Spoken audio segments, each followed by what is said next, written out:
তাহাজ্জুদ নামাজের সঠিক সময় কোনটি? কিছু কিছু অ্যাপসের মাধ্যমে দেখা যায় এশার ওয়াক্তের পরেই তাহাজ্জুদের সময়, যা ফরজ ওয়াক্তের শুরুর আগ পর্যন্ত। এখন কোন সময়টি অধিক উত্তম জানাবেন।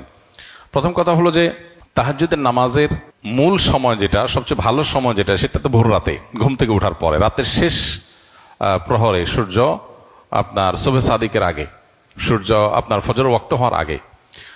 আর এশার নামাজের পর থেকে যে নামাজ পড়া হয় এগুলো সবগুলোই কিয়ামুল লাইল বা রাত জেগে নামাজ আদায় করা শামিল। এজন্য কেউ যদি এশারের পর থেকে নিয়ে কোনো নামাজ পড়ে সেটা তার এক প্রকারের তাহাজ্জুদের সওয়াব এনে দিবে, কিয়ামুল লাইলের সওয়াব এনে দিবে। আর তাহাজ্জুদ শব্দের অর্থই হলো ঘুম থেকে উঠে যে নামাজ পড়া হয়, সেটা আপনার মধ্যরাতে হলেও হবে, শেষ রাতে হলেও হবে। তবে শেষ রাতেরটা বেশি উত্তম, কারণ এই রাতে, এই মুহূর্তে, রাতের শেষ অংশে আল্লাহ রাব্বুল আলামিন দুনিয়ার আকাশে নেমে এসে বান্দাকে ডেকে ডেকে ক্ষমা করেন। এই জন্য তাহাজ্জুদের সবচাইতে মূল্যবান সময় হলো ভোর রাত, রাতের শেষ প্রহর। আর এর বাইরে ঘুম থেকে উঠে যে কোনো সময় মানুষ নামাজ পড়বে সেটাই তাহাজ্জুদের মধ্যে গণ্য হবে। আর কিয়ামুল লাইল বা রাত জেগে নামাজ পড়ার যে ফজিলত আছে সেটার ভাগীদার হওয়ার জন্য এশারের পর থেকে যে কোনো সময় পড়লেই হবে।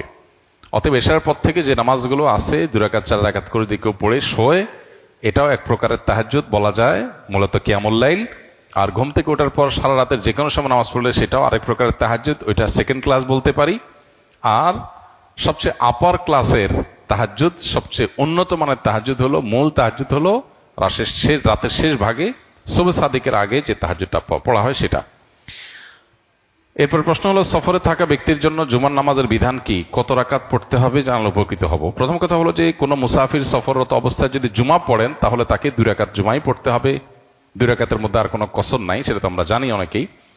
আর মুসাফির ব্যক্তির জন্য জুমা ফরজ না। তিনি চাইলে জুমার দিন সফররত অবস্থায় থাকলে তিনি জোহর আদায় করতে পারেন। যদি তিনি জুমা পড়েন তাহলে সেক্ষেত্রে তিনি জুমা পুরোপুরি পড়বেন। সেক্ষেত্রে আলাদা কসরের বাইরে আর এখানে কসর করার কোনো অপশন নাই। পুরো নামাজ তিনি, অর্থাৎ 2 রাকাত জুমার নামাজ 2 রাকাতই আদায় করবেন।